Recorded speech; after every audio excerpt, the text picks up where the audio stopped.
আসসালামু আলাইকুম বন্ধুরা, সবাই কেমন আছেন? আশা করি সবাই অনেক ভালো আছেন। ওতে আমি ঘরদোরগুলো পরিষ্কার করে নিছি।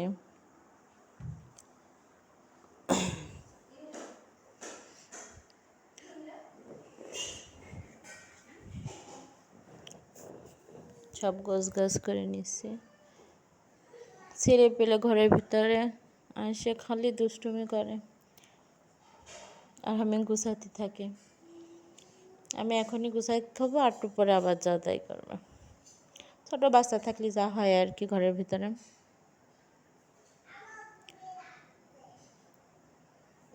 ঝাড়ঝুড় দিয়ে পরিষ্কার করে নিচ্ছে। ঝিনাইদাতে আসে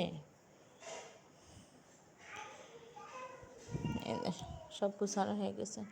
কাজকাম সব গুছাইয়ে গোসল করে ধুয়ে নামাজ কালাম পড়লাম।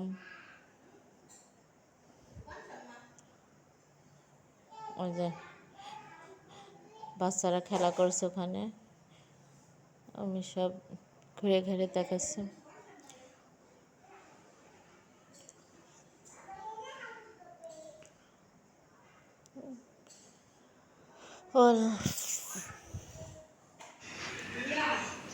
এই দেখুন ঘরের ভিতরে কি অবস্থা করে দিয়েছে। ঘরটা সব সময় এরকম থাকে, আমি গুছালো ঘর গুছানো থাকে না, এই ছোটো বাচ্চাদের জন্য। তো যাক, ছোটো বাচ্চাদের ঘর তো নোংরা হবেই, ওইটা কোনো বিষয় না। গামছা থুয়ে দিয়েছে আমার মেয়ে যারা,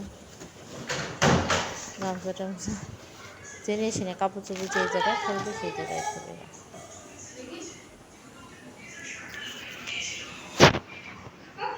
আমি হয়তো আপনাদের মতো এত সুন্দর করে কথা বলতে পারি না, তাও সবাই আমার পাশে থাকতো। নতুন তো, তাই তো একটু মনে হয়, মানে কিরকম কথা বললে মনে হচ্ছে লজ্জা লাগবে, কিরা কি বলবে এরকম লাগে। সবাই আমার পাশে থাকে। আস্তে আস্তে হয়তো আপনাদের মতো ভালোভাবে ভিডিও ছাড়তে পারবো। এই হলো আমার ছেলে, দেখেন কি অবস্থা, তার ঘর দূর টেবিল সব কিছু।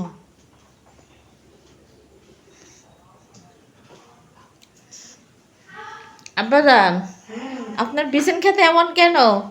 গুছানো হয়নি তাই।